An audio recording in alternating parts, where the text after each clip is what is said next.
started Same You Charity and why the topic of brain injuries is so important to you.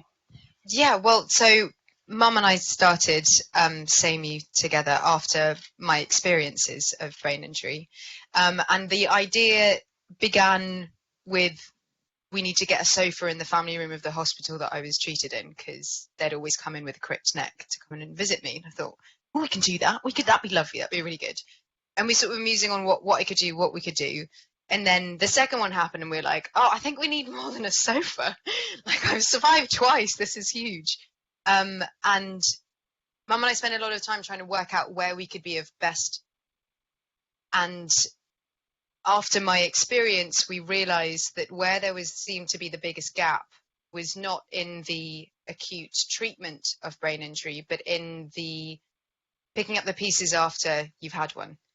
And my experience is one of incredible luck and good fortune, in that I'm sitting here talking with all of you with no major repercussions.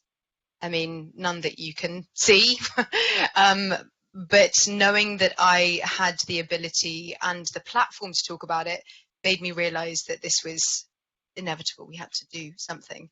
And so we began on our journey of trying to work out how we could help with rehabilitation.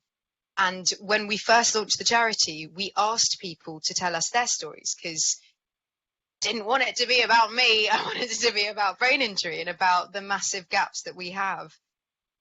We were inundated with survivors telling us of their own individual stories, and that's what we cared about the most. That's when the genius that is my mum decided, well, we need to make something of this.